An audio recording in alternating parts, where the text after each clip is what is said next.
So welcome back students to my video. और students, आज के इस वीडियो में हम पढ़ने जा रहे हैं भारत के तटीय मैदान यानी जो कोस्टल प्लेन्स ऑफ इंडिया हम लोग ये पढ़ने जा रहे हैं, जो कि आपके पीसीएस का अगर आप एग्जाम या फिर पीसीएस के एस्पिरेंट हैं तो ये काफी ज्यादा आप लोगों के लिए इम्पोर्टेंट होने वाला है, क्योंकि भारत के तटीय मैदान यानी कोस्टल प्लेन्स ऑफ इंडिया से कई बार तीन क्वेश्चन पूछे जा चुके हैं। आप अगर नहीं जानते तो पीवाईक्यू आपने अगर सॉल्व किए होंगे 10 ईयर्स के, तो आपको देखने को मिलेगा कि जो भारत के तटीय मैदान है इससे आपको 3 से ज्यादा क्वेश्चंस आएंगे।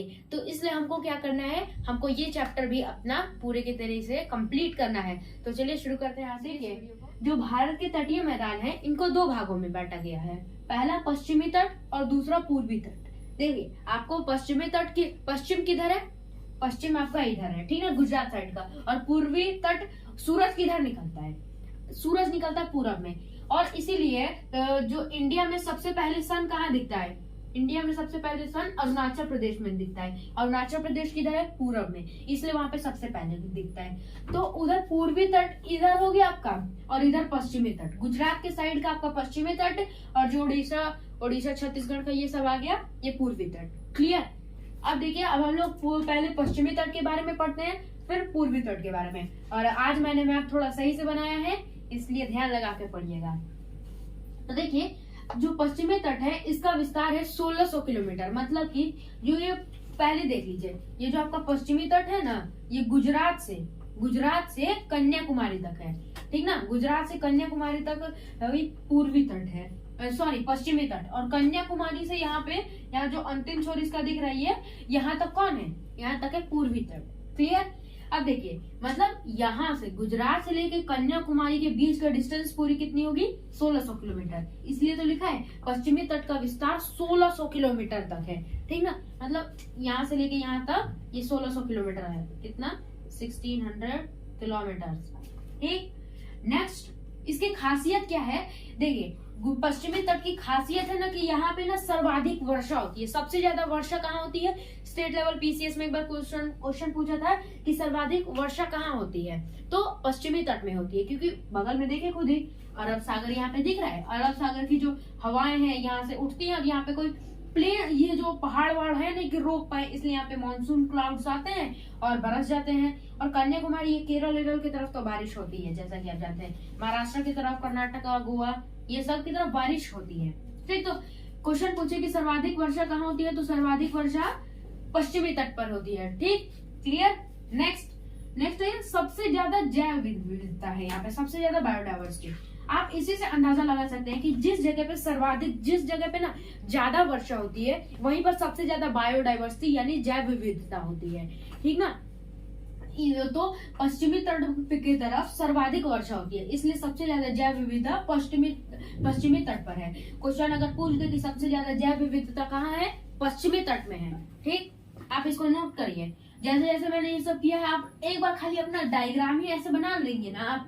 आप क्या करिए, 1 मिनट, इसका पहले पूरा डायग्राम आप बना लीजिए, फिर आपको ना नोट्स आप बनाइएगा, फिर आपको ये डायग्राम से ना जल्दी याद करने में आसानी होती है, और मैप के हिसाब से समझेंगे तो और जल्दी याद होगा। जैसे पूछ दिया कि पश्चिमी तट किधर है, पश्चिमी तट हमने पढ़ा था गुजरात की तरफ है, और अगर आपको मैप याद होगा तो गुजरात किधर है, गुजरात पश्चिम में है, तो आप लगा देंगे कि इधर की तरफ है पूरा, ठीक है, और उधर की तरफ पूर्वी तट है। और इससे मैं आपको एक और बता देता हूँ। देखिए, अगर हम यहाँ पे पूर्वी तट के बारे में आज पढ़ेंगे तो उसमें मैं आपको एक फैक्ट बताऊंगा, शायद आप लोगों में से बहुत सारे बच्चे जानते होंगे। नेक्स्ट है, गुजरात से इनको भी ना, पश्चिम तट को भी ना 3 भागों में बांटा गया है, जिसके तरह से ना हम लोगों को पढ़ने में आसानी होगी और याद करने में भी। इनको 3 भागों में बांटा गया है पश्चिमी तट को। पहला है गुजरात से गोवा, यहाँ पे देखिए ये गोवा है और ये गुजरात है। ये गुजरात से गोवा के बीच में जो तट पड़ता है इसे हम लोग कोंकण तट कहते हैं। क्या कहते हैं, कोंकण तट। गुजरात से गोवा के बीच वाले तट को कोंकण तट कहते हैं। सबको नोट करते जाइए जितना मैं बोल रहा हूँ, क्योंकि ये देखिए ये तो पूरा इम्पोर्टेंट, ये तो फुल इम्पोर्टेंट नोट है, क्योंकि यहाँ से आपका क्वेश्चन बनेगा ही बनेगा अगर प्लेन्स ऑफ इंडिया पूछ रहे हैं तो। नेक्स्ट है गोवा से मंगलुरु, हम लोगों ने अभी गोवा तक पढ़ा। गुजरात से गोवा के बीच में कोंकण तट, फिर यहाँ से गोवा से मंगलुरु के बीच में, मंगलुरु की तरफ कर्नाटक की तरफ है, ठीक ना। अगर आपने मेरे पोर्ट्स ऑफ इंडिया वाली वीडियो नहीं देखी हो जाके देख लीजिए, मैंने उसमें बताया मंगलुरु। ठीक, यहाँ पे इन दोनों के बीच में जो ये तट है इसको केनरा तट कहते हैं। क्या? केनरा तट। ठीक, किसके? गोवा और मंगलुरु के बीच के तट को केनरा तट कहते हैं। नेक्स्ट है मंगलुरु से कन्याकुमारी। मंगलुरु से कन्याकुमारी वाले तट को क्या कहते हैं? मालाबार तट। यहाँ से देखिए, ये मंगलुरु है, मंगलुरु से कन्याकुमारी के बीच में जो तट है इसको कहते हैं मालाबार तट। क्या कहते हैं? मालाबार तट। नेक्स्ट, आपको इतना समझ में आ गया होगा। ये एक नोट कह रहा है, क्या नोट कह रहा है पढ़ते हैं। पश्चिमी तट की ऊंचाई पूर्वी तट से ज्यादा है। देखिए, जो पश्चिमी तट है ना वो पूर्वी तट से उसकी ऊंचाई ज्यादा है, तो बिगर कौन होगा? ये बड़ा और ये उतना छोटा है, ठीक ना। और ये जो पूर्वी तट है ना, पूर्वी तट थोड़ा छोटा है एज कम्पेयर टू पश्चिमी तट। ठीक, ये एक नोट है, इसलिए एक बार क्वेश्चन पूछ दे कि पश्चिमी तट और पूर्वी तट में दोनों बड़ा कौन है? कौन बड़ा है? पश्चिमी तट बड़ा है, ठीक ना।